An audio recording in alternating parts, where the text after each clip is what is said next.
ঈশিতাজ এফএমে আজকের নিবেদন তারানাথ তান্ত্রিকের গল্প। এটি বিভূতিভূষণ বন্দ্যোপাধ্যায়ের লেখা। শুরু করছি আমার কণ্ঠে আজকের গল্প তারানাথ তান্ত্রিকের গল্প। তারানাথ তান্ত্রিকের গল্প, বিভূতিভূষণ বন্দ্যোপাধ্যায়। সন্ধ্যা হইবার দেরি নাই। রাস্তায় পুরনো বইয়ের দোকানে বই দেখিয়া বেড়াইতেছি। এমন সময় আমার এক বন্ধু কিশোরী সেন আসিয়া বলিল, এই যে এখানে কি, চলো চলো জ্যোতিষীকে হাত দেখিয়ে আসি। তারানাথ জ্যোতিষীর নাম শোনেনি? মস্ত বড় গুণী। হাত দেখানো ঝোঁক চিরকাল আছে। সত্যিকার ভালো জ্যোতিষী কখনো দেখি নাই। জিজ্ঞাসা করিলাম, বড় জ্যোতিষী মানে কি? যা বলে তা সত্যি হয়? আমার অতীত ও বর্তমান বলতে পারে, ভবিষ্যতের কথা বললে বিশ্বাস হয় না। বন্ধু বলিল, চলোই না, পকেটে টাকা আছে, 2 টাকা নেবে, তোমার হাত দেখিও, দেখো না বলতে পারে কি না। কাছেই একটা গলির মধ্যে একতলা বাড়ির গায়ে টিনে সাইনবোর্ডে লেখা আছে, তারানাথ জ্যোতির্বিনোদ।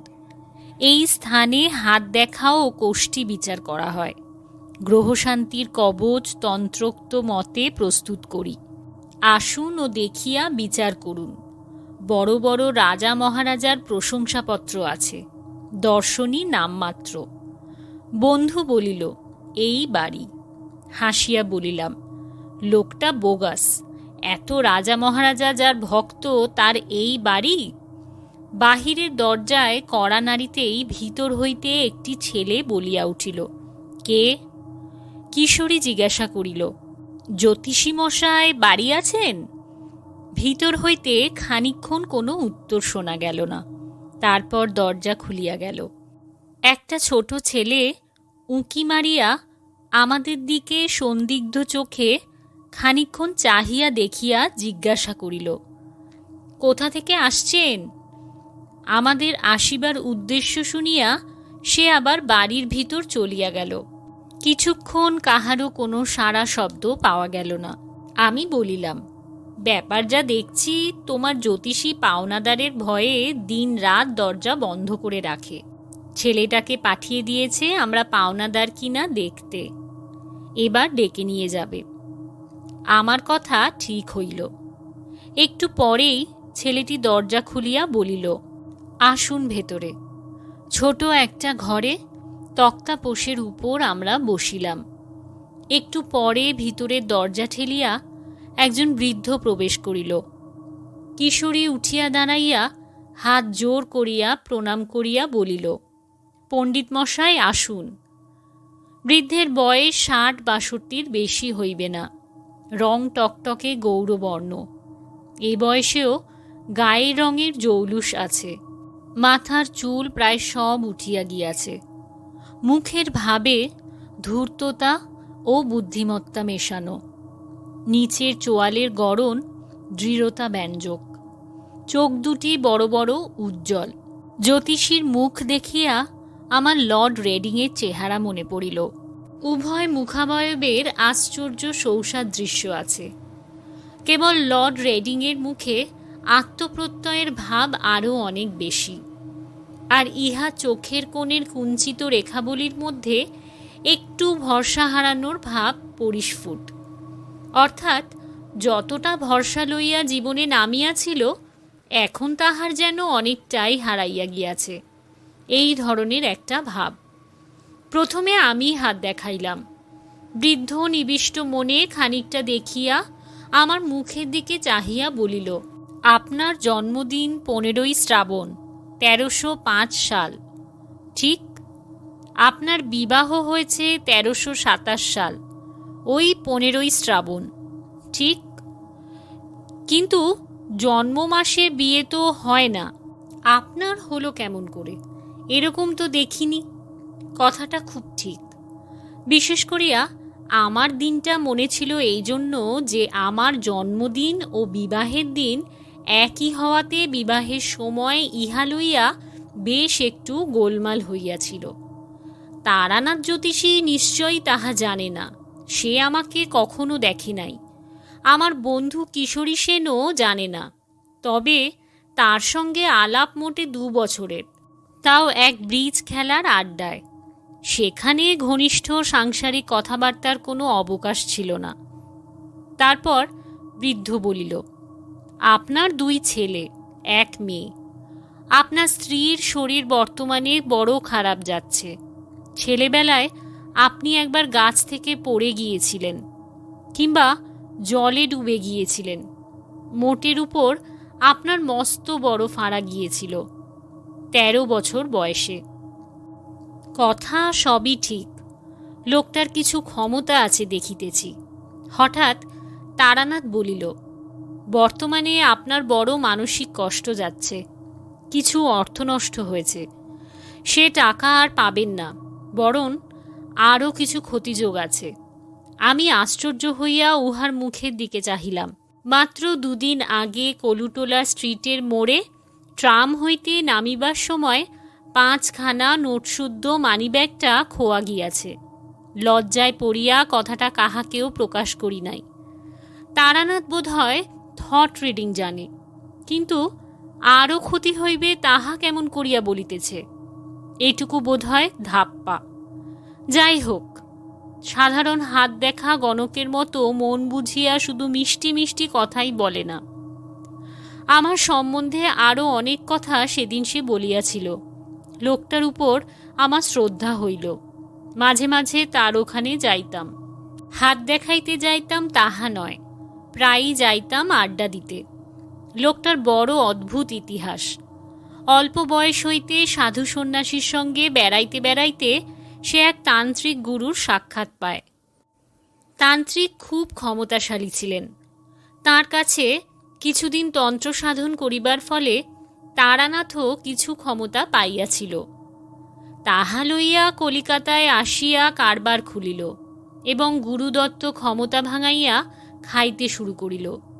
শেয়ার মার্কেট, ঘোড়দৌড়, ফাটকা ইত্যাদি ব্যাপারে সে তাহার ক্ষমতা দেখাইয়া শীঘ্রই এমন নাম করিয়া বসিল যে বড় বড় মারোয়ারির মোটর গাড়ির ভিড়ে শনিবার সকালে তার বাড়ির গলি আটকাইয়া থাকিত। পয়সা আসিতে শুরু করিল অজস্র। যে পথে আসিল সেই পথেই বাহির হইয়াও গেল। হাতে একটি পয়সাও দাঁড়াইল না। তারানাথের জীবনে 3টি নেশা ছিল প্রবল: ঘোড়দৌড়, নারী ও সুরা। এই 3 দেবতাকে তুষ্ট রাখিতে কত বড় বড় ধনীর দুলাল যথা সর্বস্ব আহুতি দিয়া পথের ফকির সাজিয়াছে। তারানাথ তো সামান্য গণৎকার ব্রাহ্মণ মাত্র। প্রথম কয়েক বৎসরে তারানাথ যাহা পয়সা করিয়াছিল, পরবর্তী কয়েক বৎসরের মধ্যে তাহা কর্পূরের ন্যায় উবিয়া গেল। এদিকে ক্ষমতার অপব্যবহার করিতে করিতে ক্ষমতাটুকুও প্রায় গেল। ক্ষমতা যাইবার সঙ্গে সঙ্গে সত্যকার পশার নষ্ট হইল। তবুও ধূর্ততা, ফন্দিবাজি, ব্যবসাদারি প্রভৃতি মহৎ গুণরাজির কোনোটিরই অভাব তারানাথের চরিত্রে না থাকাতে সে এখনও খানিকটা পশার বজায় রাখিতে সমর্থ হয়েছে। কিন্তু বর্তমানে কাবুলি তাড়াইবার উপায় ও কৌশল বাহির করিতেই তারানাথের দিবসের অধিকাংশ সময় ব্যয়িত হয়। তন্ত্র বা জ্যোতিষ আলোচনার সময়ই বা কই। আমার মতো গুণমুগ্ধ ভক্ত তারানাথ পশার নষ্ট হওয়ার পরে যে পায় নাই, একথা খুবই ঠিক। আমাকে পাইয়া তাহার নিজের উপরে বিশ্বাস ফিরিয়া আসিয়াছে। সুতরাং আমার উপর তারানাথের কেমন একটা বন্ধুত্ব জন্মিল। সে আমায় প্রায়ই বলে, তোমাকে সব শিখিয়ে দেব, তোমাকে শিষ্য করে রেখে যাব। লোকে দেখবে তারানাথের ক্ষমতা কিছু আছে কিনা। লোক পাইনি এতকাল যে তাকে কিছু দিই। একদিন বলিল, চন্দ্রদর্শন করতে চাও? চন্দ্রদর্শন তোমায় শিখিয়ে দেব। 2 হাতের আঙুলে 2 চোখ বুজিয়ে চেপে রেখে 2 বৃদ্ধাঙ্গুষ্ঠ দিয়ে কান জোর করে চেপে চিত হয়ে শুয়ে থাকো। কিছুদিন অভ্যেস করলেই চন্দ্রদর্শন হবে। চোখের সামনে পূর্ণচন্দ্র দেখতে পাবে। ওপরে আকাশে পূর্ণচন্দ্র আর নিচে একটা গাছের তলায় 2টি পরী। তুমি যা জানতে চাইবে পরীরা তাই বলে দেবে। ভালো করে চন্দ্রদর্শন যে অভ্যেস করেছে তার অজানা কিছু থাকে না। চন্দ্রদর্শন করি আর না করি, তারানাথের কাছে প্রায়ই যাইতাম। লোকটা এমন সব অদ্ভুত কথা বলে যা পথে ঘাটে বড় একটা শোনা তো যাই না, দৈনন্দিন খাটিয়া খাওয়ার জীবনের সঙ্গে তার কোনো সম্পর্কও নাই। পৃথিবীতে যে আবার সেসব ব্যাপার ঘটে তার তো কোনো দিন জানা ছিল না। একদিন বর্ষার বিকালবেলা তারানাথের ওখানে গিয়াছি। তারানাথ পুরাতন একখানা তুলোট কাগজের পুঁথির পাতা উল্টাইতেছে। আমাকে দেখিয়া বলিল, চলো, বেলেঘাটাতে একজন বড় সাধু এসেছেন, দেখা করে আসি। খুব ভালো তান্ত্রিক শুনেছি। তারানাথের স্বভাবই ভালো সাধু সন্ন্যাসীর সন্ধান করিয়া বেড়ানো, বিশেষ করিয়া সে সাধু যদি আবার তান্ত্রিক হয়। তবে তারানাথ সব ধর্ম কর্ম ফেলিয়া তাহার পিছনে দিন রাত লাগিয়া থাকিবে। গেলাম বেলেঘাটা। সাধুর ক্ষমতার মধ্যে দেখিলাম তিনি আমাকে যে কোনো একটা গন্ধের নাম করিতে বলিলেন। আমি বেলফুলের নাম করিতেই তিনি বলিলেন, পকেটে রুমাল আছে? বার করে দেখো। রুমাল বার করিয়া দেখি তাহাতে বেলফুলের গন্ধ ভুরভুর করিতেছে। আমি সাধুর নিকট হইতে 5-6 হাত দূরে বসিয়াছি এবং আমার পকেটে কেহ হাত দেয় নাই। ঘরে আমি, তারানাথ ও সাধু ছাড়া অন্য কেহই নাই। রুমালখানাতে আমার নামও লেখা, সুতরাং হাত সাফাইয়ের সম্ভাবনা আদৌ নাই।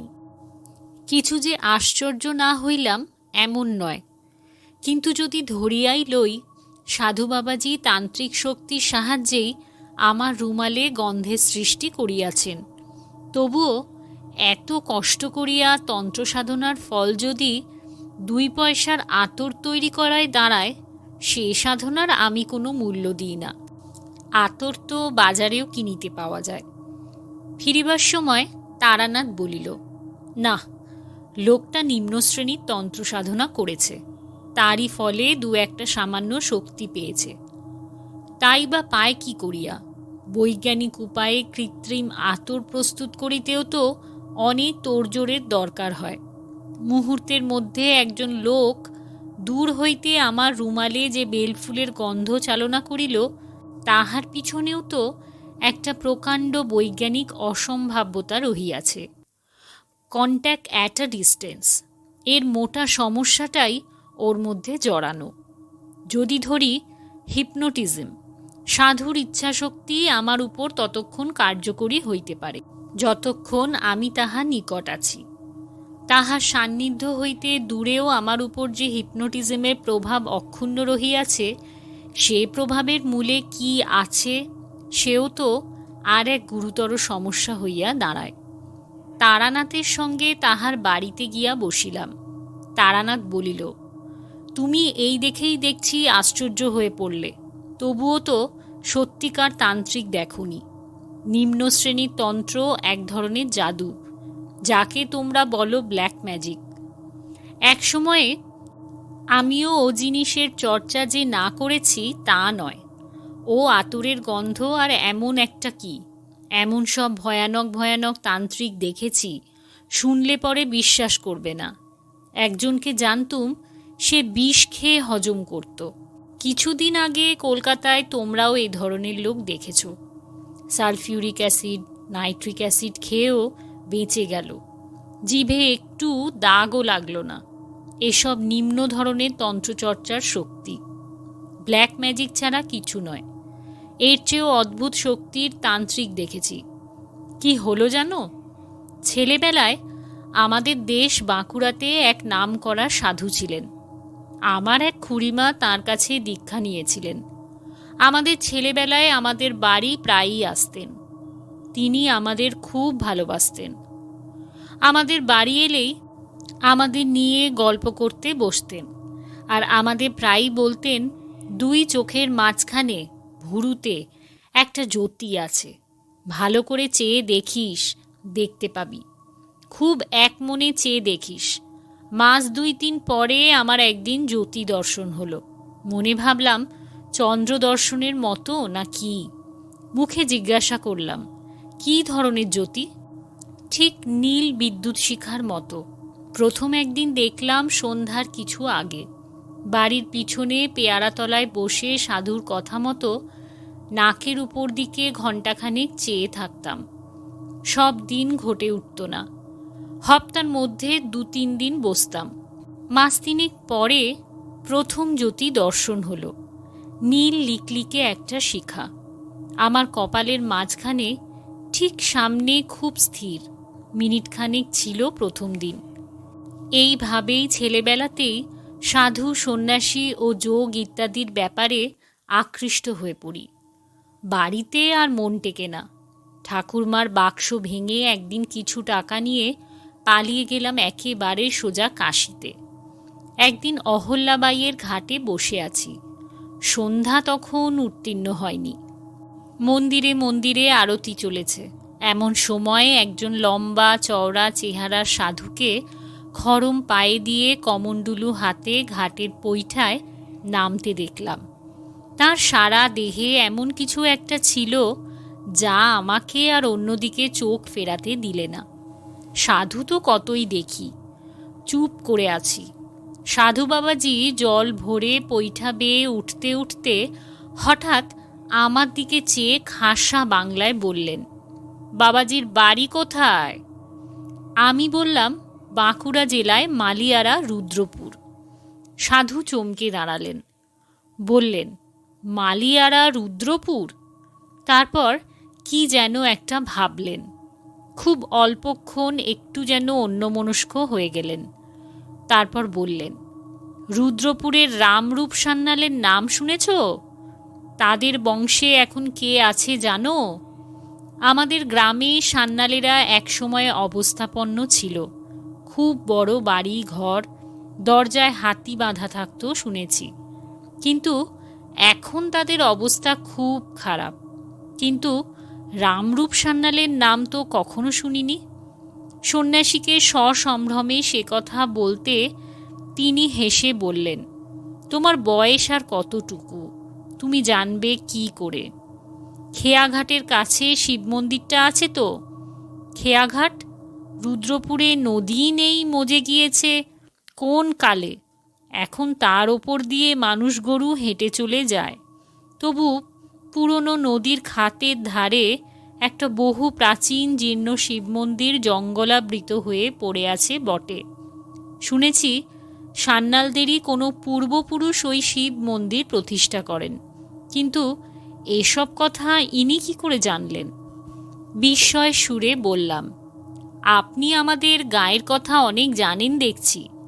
সন্ন্যাসী মৃদু হাসলেন। এমন হাসি শুধু স্নেহময় বৃদ্ধ পিতামহের মুখে দেখা যায়। তার অতি তরুণ অবোধ পৌত্রের কোনো ছেলে মানুষই কথার জন্য। সত্যি বলছি, সে হাসি স্মৃতি আমি এখনো ভুলতে পারিনি। খুব উঁচু না হলে অমন হাসি মানুষ হাসতে পারে না। তারপর খুব শান্ত সস্নেহ কৌতুকের সুরে বললেন, বাড়ি থেকে বেরিয়েছিস কেন? ধর্মকর্ম করবি বলে? আমি কিছু উত্তর দেবার আগেই তিনি আবার বললেন, বাড়ি ফিরে যা, সংসার ধর্ম করগে যা। এ পথ তোর নয়, আমার কথা শোন। বললাম, এমন নিষ্ঠুর কথা বলবেন না। কিছু হবে না কেন? আমার সংসারে মন নেই, সংসার ছেড়েই এসেছি। তিনি হেসে বললেন, ওর নাম সংসার ছাড়া নয়। সংসার তুই ছাড়িসনি, ছাড়তে পারবিও নে। তুই ছেলে মানুষ, নির্বোধ, কিছু বোঝবার বয়স হয়নি। যা, বাড়ি যা, মা বাপের মনে কষ্ট দিস নে। কথা শেষ করে তিনি চলে যাচ্ছেন দেখে আমি বললুম, কিন্তু আমাদের গায়ের কথা কি করে জানলেন বলবেন না? দয়া করে বলুন। তিনি কোনো কথার উত্তর না দিয়ে জোরে জোরে পা ফেলে চলতে লাগলেন। আমিও নাছোড়বান্দা হয়ে তার পিছু নিলাম। খানিক দূরে গিয়ে তিনি আমাকে দাঁড়িয়ে বললেন, কেন আসছিস? আপনাকে ছাড়ব না। আমি কিছু চাই নে, আপনার সঙ্গ চাই। তিনি সস্নেহে বললেন, আমার সঙ্গে এলে তোর কোনো লাভ হবে না। তোকে সংসার করতেই হবে। তোর সাধ্য নেই অন্য পথে যাবার। যা, চলে যা। তোকে আশীর্বাদ করছি, সংসারে তোর উন্নতি হবে। আর সাহস করলুম না তার অনুসরণ করতে। কি একটা শক্তি আমার ইচ্ছা সত্ত্বেও যেন তার পিছনে পিছনে যেতে আমায় বাধা দিলে। দাঁড়িয়ে কিছুক্ষণ পরে সামনের দিকে চেয়ে দেখি তিনি নেই। বুঝতে পারলুম না কোন গলির মধ্যে তিনি ঢুকে পড়েছেন বা কোন দিকে গেলেন। প্রসঙ্গক্রমে বলেনি, অনেকদিন পরে বাড়ি ফিরে এসে দেশের খুব বৃদ্ধ লোকদের কাছে খোঁজ নিয়েও রামরূপ সান্যালের কোনো হদিশ মেলাতে পারলাম না। সান্যালদের বাড়ির ছেলে ছোকরার দল তো কিছুই বলতে পারে না। ওদের এক শরিক জলপাইগুড়িতে ডাকঘরে কাজ করতেন। তিনি পেনশন নিয়ে সেবার শীতকালে বাড়ি এলেন। কথায় কথায় তাকে একদিন প্রশ্নটা করাতে তিনি বললেন, দেখো, আমার ছেলেবেলায় বড় জ্যাঠামশাইয়ের কাছে একখানা খাতা দেখেছি। তাতে আমাদের বংশের অনেক কথা লেখা ছিল। বড় জ্যাঠামশাইয়ের ওই সব শখ ছিল। অনেক কষ্ট করে নানা জায়গায় হাঁটাহাঁটি করে বংশের কুলজি জোগাড় করতেন। তার মুখে শুনেছি 4-5 পুরুষ আগে আমাদেরই বংশে রামরূপ সান্যাল নদীর ধারে ওই মন্দির প্রতিষ্ঠা করেন। রামরূপ সাধক পুরুষ ছিলেন, বিবাহ করেছিলেন, ছেলে মেয়েও হয়েছিল, কিন্তু সংসারে তিনি বড় একটা লিপ্ত ছিলেন না। রামরূপের বড় ভাই ছিলেন রামনিধি। প্রথম যৌবনেই অবিবাহিত অবস্থায় তিনি সন্ন্যাসী হয়ে গৃহত্যাগ করেন, আর কখনো দেশে ফেরেননি। অন্তত 150 বছর আগের কথা হবে। জিজ্ঞাসা করলুম, ওই শিব মন্দিরটা ওরকম মাঠের মধ্যে বেখাপ্পা জায়গায় কেন? তা নয়, ওখানে তখন বহতা নদী ছিল, খুব স্রোত ছিল, বড় বড় কিস্তি চলত।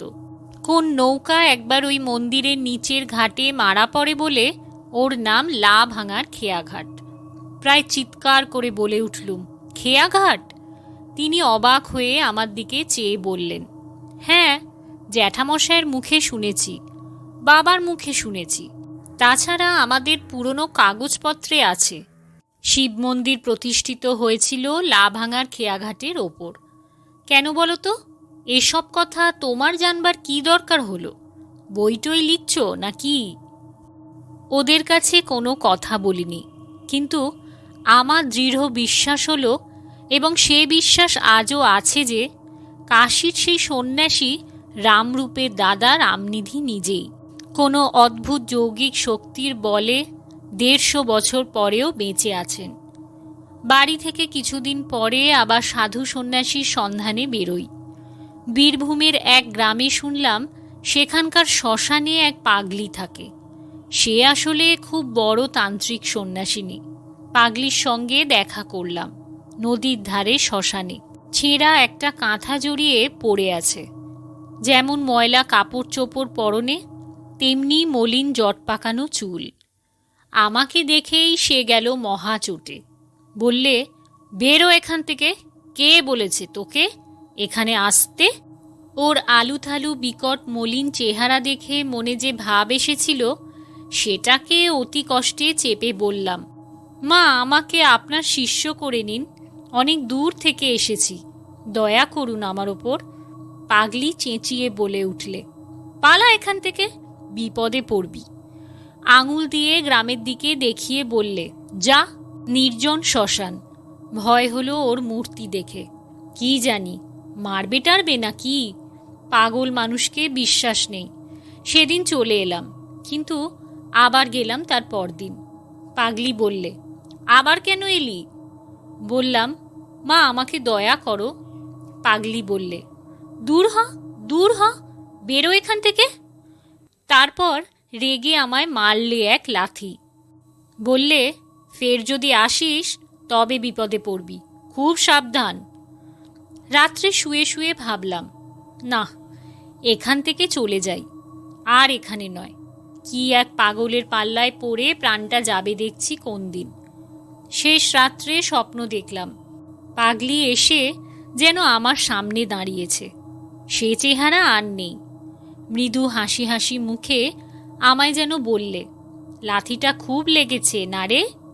তা রাগ করিস নে, কাল যাস আমার ওখানে। সকালে উঠেই আবার গেলাম। ও মা, স্বপ্ন টপ্ন সব মিথ্যে। পাগলি আমায় দেখে মার মূর্তি হয়ে শ্মশানের একখানা পোড়া কাঠ আমার দিকে ছুঁড়ে মারলে। আমিও তখন মরিয়া হয়েছি। বললাম, তুমি তবে রাত্রে আমায় বলতে গিয়েছিলে কেন স্বপ্নে? তুমি তো আসতে বললে, তাই এলাম। পাগলি খিলখিল করে হেসে উঠল। তোকে বলতে গিয়েছিলাম স্বপ্নে? তোর মুন্ডু চিবিয়ে খেতে গিয়েছিলাম। যা বেরো। কেন জানি না, এই পাগলি আমাকে অদ্ভুতভাবে আকৃষ্ট করেছে। আমি বুঝলাম তখনই সেখানে দাঁড়িয়ে। এ যতই আমাকে বাইরে তাড়িয়ে দেবার ভান করুক, আমার মনে হলো ভেতরে ভেতরে এ আমায় এক অজ্ঞাত শক্তির বলে টানছে। হঠাৎ সে বললে, বস এখানে। আঙুল তুলে দেখিয়ে দিলে। তার আঙুল তুলে দেখিয়ে দেবার ভঙ্গিটা যেন খুব রাজা জমিদারের ঘরের কর্ত্রীর মতো। তার সে হুকুম পালন না করে যেন উপায় নেই। কাজেই বসতে হলো। সে বললে, কেন এখানে এসে বিরক্ত করিস বলতো? তোর দ্বারা কি হবে? কিছু হবে না। তোর সংসারে এখনো পুরো ভোগ রয়েছে। আমি চুপ করেই থাকি। খানিকটা বাদে পাগলি বললে, আচ্ছা, কিছু খাবি? আমার এখানে যখন এসেছিস, তার ওপর আবার বামুন, তখন কিছু খাওয়ানো দরকার। বল, কি খাবি? পাগলির শক্তি কতদূর দেখবার জন্য বড় কৌতূহল হলো। এর আগে লোকের মুখে শুনে এসেছি, যা চাওয়া যায় সাধু সন্ন্যাসীরা এনে দিতে পারে। কলকাতায় গন্ধ বাবাজির কাছে খানিকটা যদিও দেখেছি, সে আমার ততটা আশ্চর্য বলে মনে হয়নি। বললাম, খাবো অমৃতি, জিলিপি, ক্ষীরের বরফি আর মর্তমান কলা। পাগলি এক আশ্চর্য ব্যাপার করলে। শ্মশানের কতকগুলো পোড়া কয়লা পাশেই পড়েছিল। হাতে তুলে নিয়ে বললে, এই নে খা, ক্ষীরের বরফি। আমি তো অবাক। ইতস্তত করছি দেখে সে পাগলের মতো খিলখিল করে কি একরকম অসম্বন্ধ হাসি হেসে বললে, খা খা, ক্ষীরের বরফি খা। আমার মনে হলো এ তো দেখছি পুরো পাগল, কোনো কাণ্ডজ্ঞান নেই। এর কথায় মরা পুরানো কয়লা মুখে দেব? ছি ছি। কিন্তু আমার তখন আর ফেরবার পথ নেই। অনেক দূর এগিয়েছি। দিলাম সেই কয়লা মুখে পুরে। যা থাকে কপালে। পরক্ষণেই থু থু করে সেই বিশ্রী বিস্বাদ চিতার কয়লার টুকরো মুখ থেকে বার করে ফেলে দিলুম। পাগলি আবার খিলখিল করে হেসে উঠল। রাগে দুঃখে আমার চোখে তখন জল এসেছে। কি বোকামি করেছি এখানে এসে। এ পাগলই, পাগল ছাড়া আর কিছু নয়, বদ্ধ উন্মাদ। পাড়া গাঁয়ের ভূতেরা সাধু বলে নাম রটিয়েছে।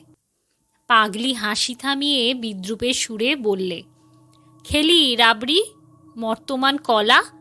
পেটুক কোথাকার, পেটের জন্য এসেছে শ্মশানে আমার কাছে। দূর হ জানোয়ার, দূর হ। আমার ভয়ানক রাগ হলো।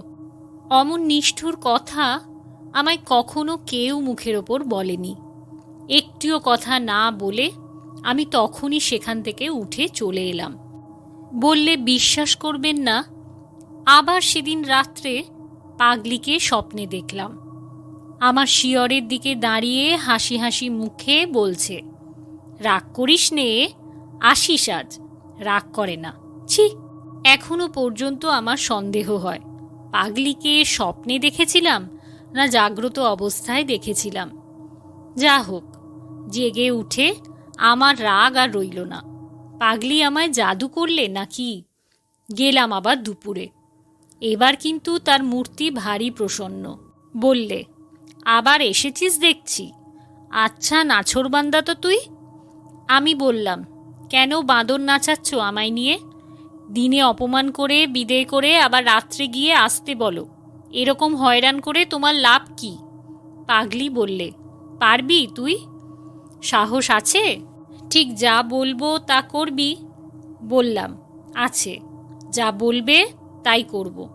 দেখোই না পরীক্ষা করে। সে একটা অদ্ভুত প্রস্তাব করলে। সে বললে, আজ রাত্রে আমায় তুই মেরে ফেল, গলা টিপে মেরে ফেল।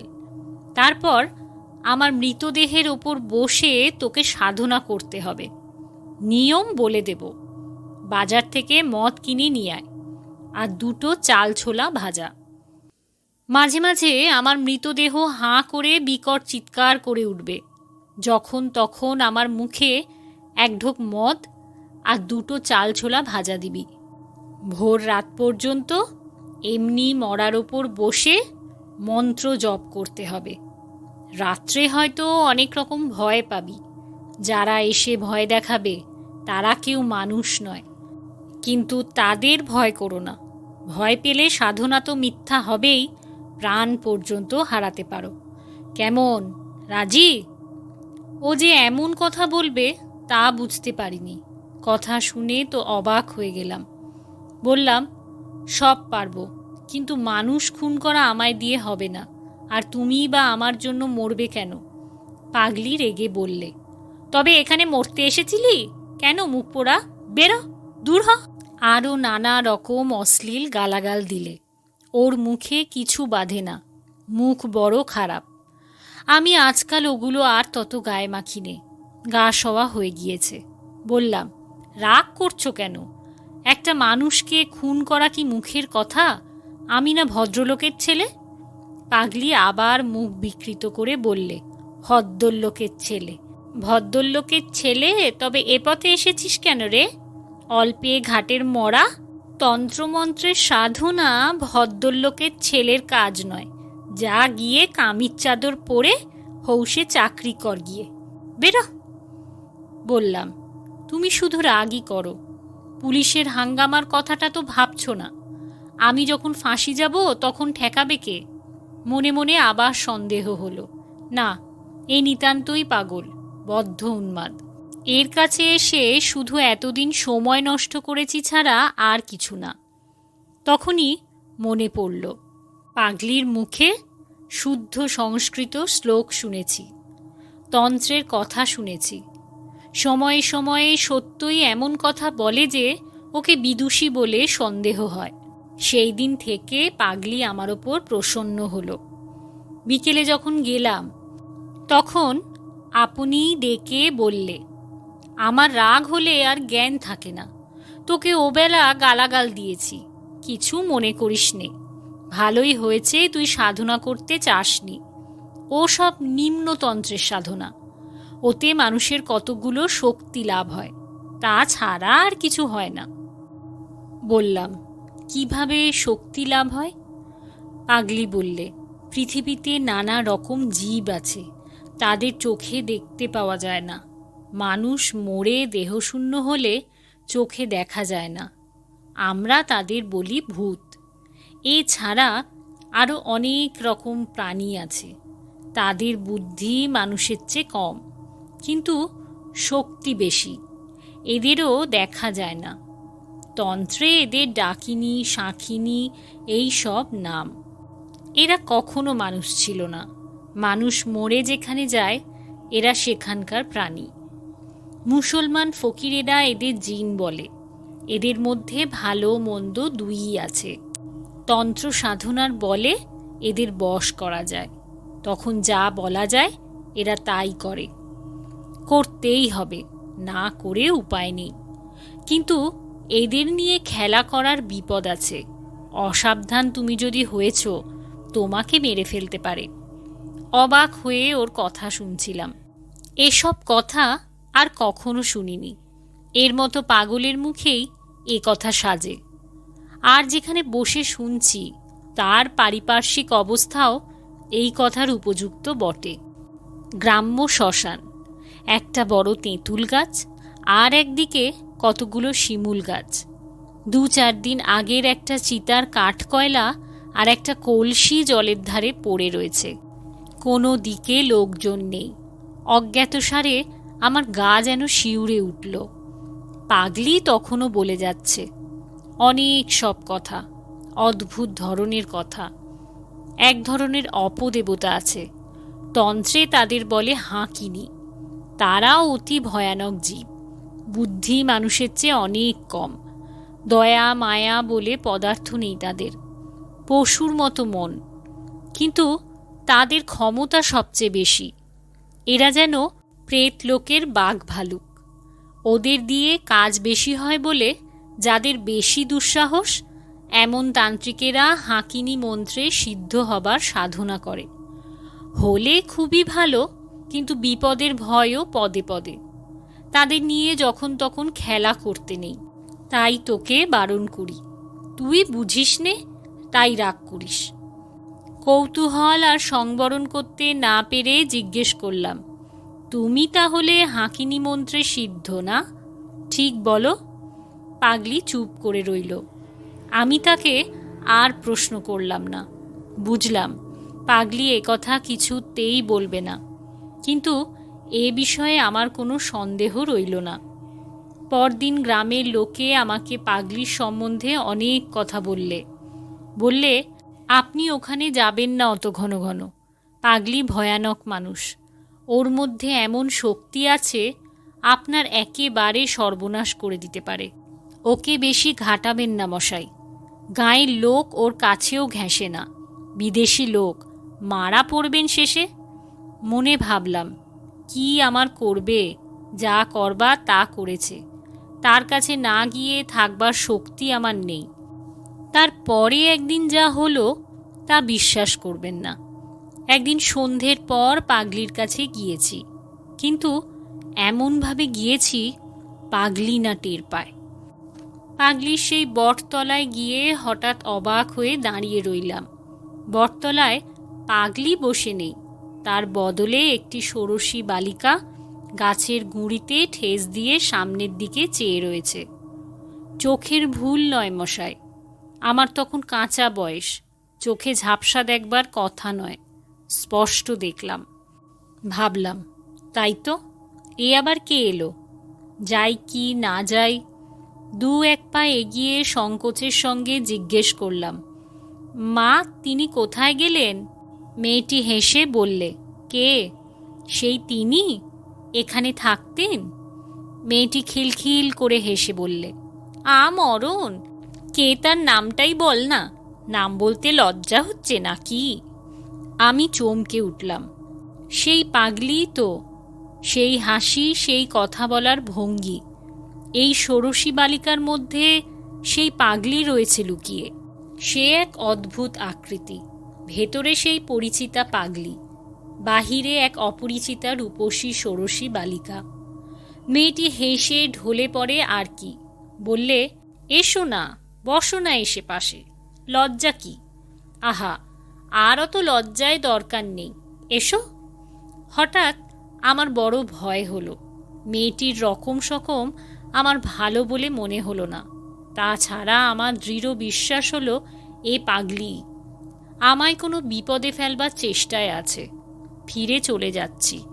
এমন সময়ে পরিচিত কণ্ঠের ডাক শুনে থমকে দাঁড়ালাম। দেখি বটতলায় পাগলি বসে আছে, আর কেউ কোথাও নেই। আমার তখনও ভয় যায়নি। ভাবলাম, আজ আর কিছুতেই এখানে থাকব না, আজ ফিরে যাই। পাগলি বললে, এসো বসো। বললাম, তুমি ওরকম ছোট মেয়ে সেজেছিলে কেন? তোমার মতলবখানা কি? পাগলি বললে, মরণ, ঘাটের মরা, আবোল তাবোল বকছে। বললাম, না, সত্যি কথা বলছি। আমায় কোনো ভয় দেখিও না, যখন তোমায় মা বলে ডেকেছি। পাগলি বললে, শোন তবে, তুই সেরকম নোস। তন্ত্রের সাধনা তোকে দিয়ে হবে না। অত সাধু সেজে থাকবার কাজ নয়। থাক, তোকে দু একটা কিছু দেব, তাতেই তুই করে খেতে পারবি। একটা মরা চাই।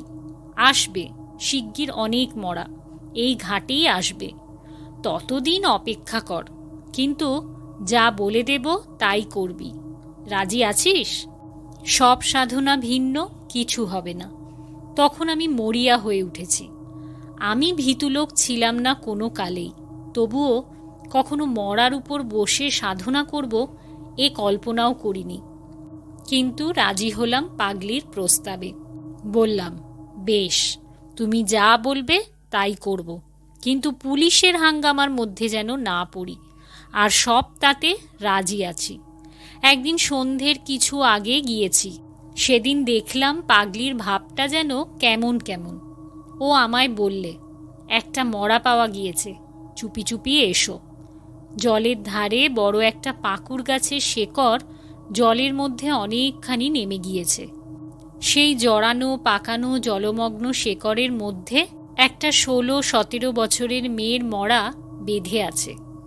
কোন ঘাট থেকে ভেসে এসেছে বোধহয়।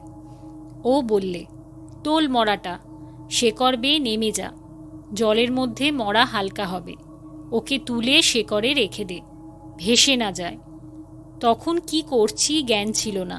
মরার পরনে তখনও কাপড়, সেই কাপড় জড়িয়ে গিয়েছে শেকড়ের মধ্যে। আমাকে বিশেষ বেগ পেতে হলো না, অল্প চেষ্টাতেই সেটা টেনে তুলে ফেললাম। পাগলি বললে, মরার ওপর বসে তোকে সাধনা করতে হবে, ভয় পাবি নে তো? ভয় পেয়েছ কি মরেছ? আমি হঠাৎ আশ্চর্য হয়ে চিৎকার করে উঠলাম। মরার মুখ তখন আমার নজরে পড়েছে। সেদিনকার সেই ষোড়শী বালিকা, অবিকল সেই মুখ, সেই চোখ, কোনো তফাৎ নেই। পাগলি বললে, চেঁচিয়ে মরছিস কেন? ও আপদ! আমার মাথার মধ্যে কেমন গোলমাল হয়ে গিয়েছে তখন। পাগলিকে দেখে তখন আমার অত্যন্ত ভয় হলো। মনে ভাবলাম, এ অতি ভয়ানক লোক দেখছি, গাঁয়ের লোকে ঠিকই বলে। কিন্তু ফিরবার পথ তখন আমার বন্ধ। পাগলি আমায় যা যা করতে বললে, সন্ধে থেকে আমাকে তা করতে হলো। সব সাধনার অনুষ্ঠান সম্বন্ধে সব কথা তোমায় বলবারও নয়। সন্ধ্যের পর থেকেই আমি সবের ওপর আসন করে বসলাম। পাগলি একটা অর্থশূন্য মন্ত্র আমাকে বললে, সেটাই জপ করতে হবে অনবরত। আমার বিশ্বাস হয়নি যে এতে কিছু হয়। এমনকি ও যখন বললে, যদি কোনো বিভীষিকা দেখো তবে ভয় পেও না, ভয় পেলেই মরবে, তখনও আমার মনে বিশ্বাস হয়নি। রাত্রি দুপুর হলো ক্রমে। নির্জন শ্মশান, কেউ কোনো দিকে নেই। নিরন্ধ্র অন্ধকারে দিক বিদিক লুকিয়েছে। পাগলি যে কোথায় গেল তাও আমি আর দেখিনি। হঠাৎ এক পাল শেয়াল ডেকে উঠল নদীর ধারে একটা কষার ঝোপের আড়ালে। শেয়ালের ডাক তো কতই শুনি, কিন্তু সেই ভয়ানক শ্মশানে একটা টাটকা মরার উপর বসে সেই শেয়ালের ডাকে আমার সর্বাঙ্গ শিউরে উঠল। ঠিক সঙ্গে সঙ্গে আর একটা ব্যাপার ঘটল। বিশ্বাস করা না করা তোমার ইচ্ছে, কিন্তু তোমার কাছে মিথ্যে বলে কোনো স্বার্থ নেই। আমি তারানাথ জ্যোতিষী, বুঝি কেবল পয়সা। তুমি আমাকে 1 পয়সা দেবে না, সুতরাং তোমার কাছে মিথ্যে বলতে যাব কেন? শেয়াল ডাকার সঙ্গে সঙ্গে আমার মনে হলো শ্মশানের নিচে নদী জল থেকে দলে দলে সব বউ মানুষরা উঠে আসছে। অল্প বয়সী বউ, মুখে ঘোমটা টানা, জল থেকে উঠে এলো, অথচ কাপড় ভিজে নয় কারো। দলে দলে 1টা 2টো 5টা 10টা 20টা, তারা সকলে এসে আমায় ঘিরে দাঁড়ালো। আমি এক মনে মন্ত্র জপ করছি, ভাবছি যা হয় হবে। একটু পরে ভালো করে চাইতে গিয়ে দেখি আমার চারপাশে একটাও বউ নয়, সব কররা পাখি। বীরভূম নদীর চরে যথেষ্ট হয়। 2 পায়ে গম্ভীরভাবে হাঁটে, ঠিক যেন মানুষের মতো। এক মুহূর্তে মনটা হালকা হয়ে গেল। তাই বলো, হরি হরি পাখি। চিন্তাটা আমার সম্পূর্ণ শেষ হয়নি। পরক্ষণে আমার চারপাশে মেয়ে গলায় কারা খলখল করে হেসে উঠল। হাসির শব্দে আমার গায়ের রক্ত আরও হিম হয়ে জমে গেল যেন। চেয়ে দেখি তখন একটাও পাখি নয়, সবই অল্প বয়সী বউ। তারা তখন সবাই একযোগে ঘোমটা খুলে আমার দিকে চেয়ে আছে। আর তাদের চারদিকে সেই বড় মাঠের যেদিকে তাকাই, অসংখ্য নরকঙ্কাল দূরে, নিকটে, ডাইনে বাঁয়ে অন্ধকারের মধ্যে সাদা সাদা দাঁড়িয়ে আছে। কত কালের পুরনো জীর্ণ হাড়ের কঙ্কাল। তাদের অনেকগুলোর হাতের সব আঙুল নেই, অনেকগুলোর হাড় রোদে জলে চটা উঠে ক্ষয়ে গিয়েছে। কোনোটার মাথার খুলি ফুটো, কোনোটার পায়ের নলির হাড় ভেঙে বেঁকে আছে। তাদের মুখও নানা দিকে ফেরানো। দাঁড়াবার ভঙ্গি দেখে মনে হয় কেউ যেন তাদের বহু যত্নে তুলে ধরে দাঁড় করিয়ে রেখেছে। কঙ্কালের আড়ালে পেছন থেকে যে লোকটা এদের খাড়া করে রেখেছে, সে যেই ছেড়ে দেবে অমনি কঙ্কালগুলো হুড়মুড় করে ভেঙে পড়ে গিয়ে জীর্ণ ভাঙাচোরা তোবড়ানো নোনা ধরা হাড়ের রাশি স্তূপাকার হয়ে উঠবে। অথচ তারা যেন সবাই সজীব, সকলেই আমাকে পাহারা দিচ্ছে। আমি যেন প্রাণ নিয়ে এ শ্মশান থেকে পালাতে না পারি। হাড়ের হাত বাড়িয়ে একযোগে সবাই যেন আমার গলা টিপে মারবার অপেক্ষায় আছে। উঠে সোজা দৌড় দেব ভাবছি, এমন সময় দেখি আমার সামনে এক অতি রূপসী বালিকা আমার পথ আগলে হাসি মুখে দাঁড়িয়ে। এ আবার কে? যা হোক, সব রকম ব্যাপারের জন্যে আজ প্রস্তুত না হয়ে আর সব সাধনা করতে নামিনি। আমি কিছু বলবার আগে মেয়েটি হেসে হেসে বললে, আমি ষোড়শী, মহাবিদ্যাদের মধ্যে শ্রেষ্ঠ। আমায় তোমার পছন্দ হয় না? মহাবিদ্যা টহাবিদ্যার নাম শুনেছিলাম বটে পাগলির কাছে, কিন্তু তাদের তো শুনেছি অনেক সাধনা করেও দেখা মেলে না। আর এত সহজে ইনি? বললাম, আমার মহা সৌভাগ্য যে আপনি এসেছেন, আমার জীবন ধন্য হল। মেয়েটি বললে, তবে তুমি মহাডামরি সাধনা করছো কেন? আগে আমি তো জানি নে কোন সাধনা কি রকম। পাগলি আমায় যেমন বলে দিয়েছে তেমনি করছি। বেশ, মহাডামরি সাধনা তুমি ছাড়ো, ও মন্ত্র জপ করো না। যখন দেখা দিয়েছি তখন তোমার আর কিছুতে দরকার নেই। তুমি মহাডামরি ভৈরবীকে দেখনি, অতি বিকট তার চেহারা, তুমি ভয় পাবে। ছেড়ে দাও ও মন্ত্র। সাহসে ভর করে বললাম, সাধনা করে আপনাদের আনতে হয় শুনেছি, আপনি এত সহজে আমাকে দেখা দিলেন কেন? তোমার সন্দেহ হচ্ছে? আমার মনে হলো এই মুখ আমি আগে কোথাও দেখেছি, কিন্তু তখন আমার মাথার গোলমাল হয়ে গিয়েছে, কিছুই ঠিক করতে পারলাম না। বললাম, সন্দেহ নয়, কিন্তু বড় আশ্চর্য হয়ে গিয়েছি। আমি কিছুই জানি নে কে আপনারা, যদি অপরাধ করি মাপ করুন, কিন্তু কথাটার জবাব যদি পাই। বালিকা বললে, মহাডামরিকে চেনো না? আমাকেও চেনো না? তাহলে আর চিনে কাজ নেই। এসেছি কেন জিজ্ঞেস করছো? দিব্যৌখ পথের নাম শুনোনি তন্ত্রে? পাষণ্ড দলনের জন্যে ওই পথে আমরা পৃথিবীতে নেমে আসি। তোমার যন্ত্রে দিব্যৌখ পথে সাড়া জেগেছে, তাই ছুটে দেখতে এলাম।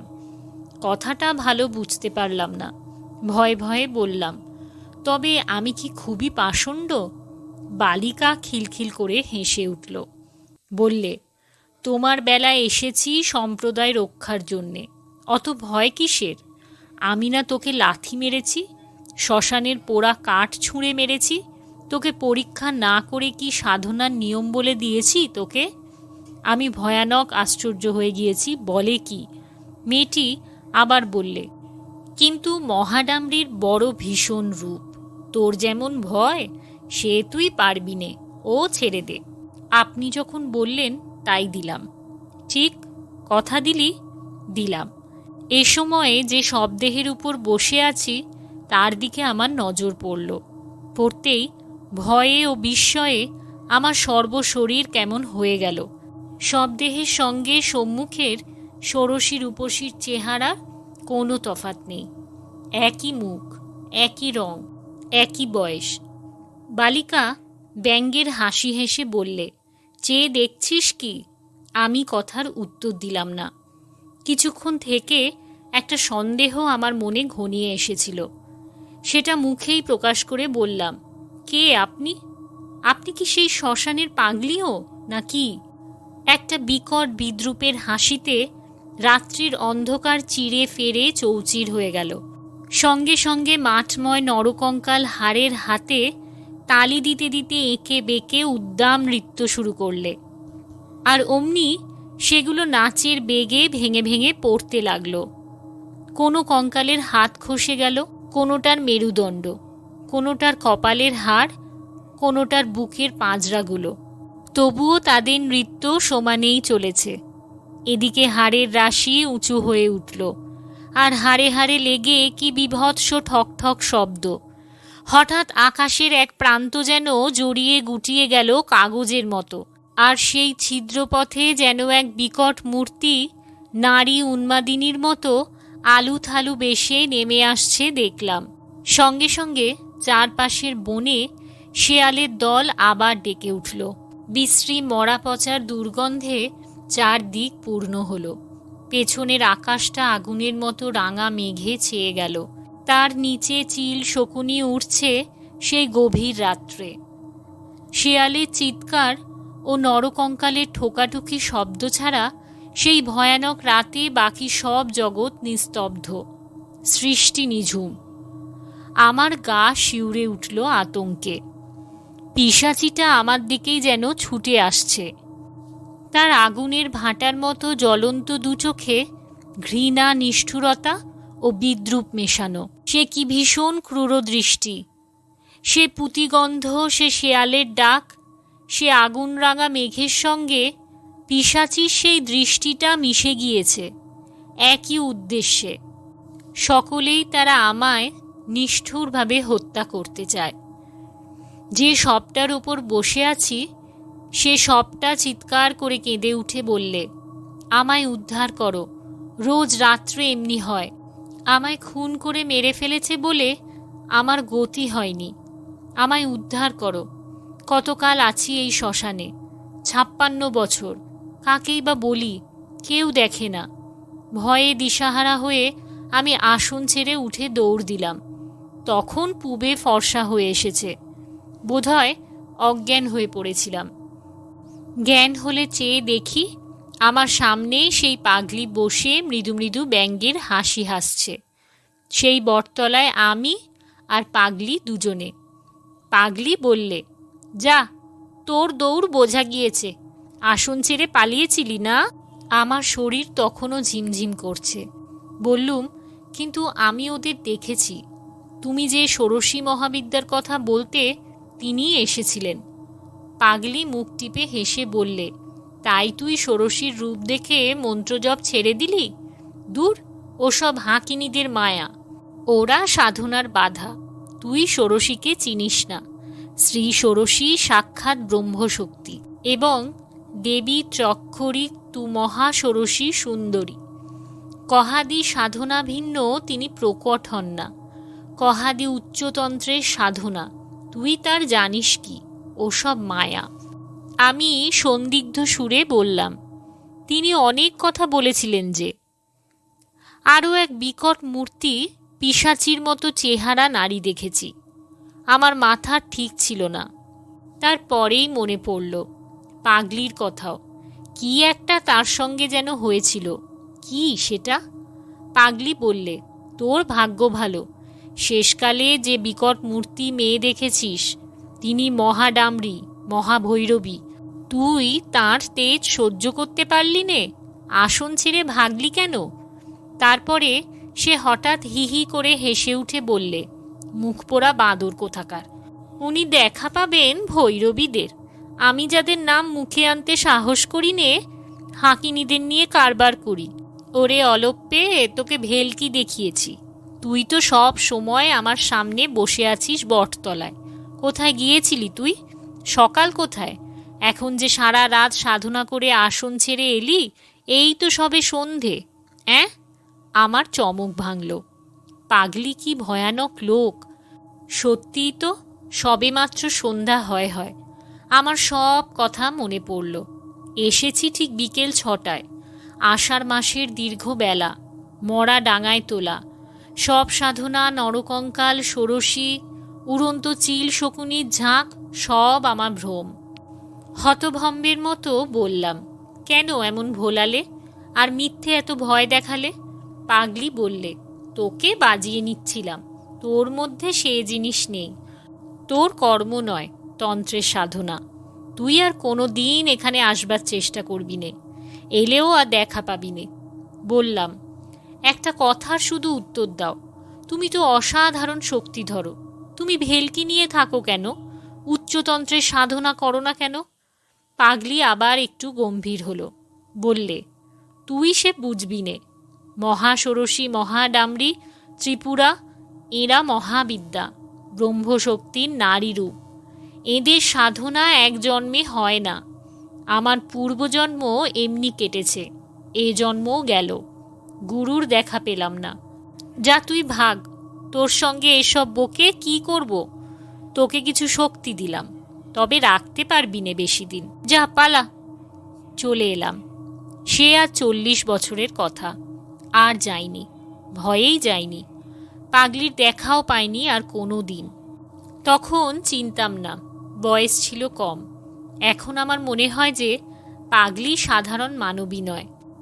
সংসারের কেউ ছিল না। লোকচক্ষুর আড়ালে থাকবার জন্যে পাগল সেজে কেন যে চিরজন্ম শ্মশানে মশানে ঘুরে বেড়াতো, তুমি আমি সামান্য মানুষে তার কি বুঝবে? যাক সেসব কথা। শক্তি পাগলি দিয়েছিল, কিন্তু রাখতে পারিনি। ঠিকই বলেছিল। আমার মনে অর্থের লালসা ছিল, তাতেই গেল। কেবল চন্দ্রদর্শন এখনো করতে পারি। তুমি চন্দ্রদর্শন করতে চাও? এসো, চিনিয়ে দেব 2 হাতের বুড়ো আঙুল দিয়ে। আমি দেখিলাম তারানাথের বকুনি থামিবে না যতক্ষণ এখানে আছি। উঠিয়া পড়িলাম। বেলা 12টা বাজে। আপাতত চন্দ্রদর্শন অপেক্ষা গুরুতর কাজ বাকি। তারানাথের কথা বিশ্বাস করিয়াছি কি না জিজ্ঞাসা করিতেছেন? ইহার আমি কোনো জবাব দিব না। আজকের গল্প এখানেই শেষ।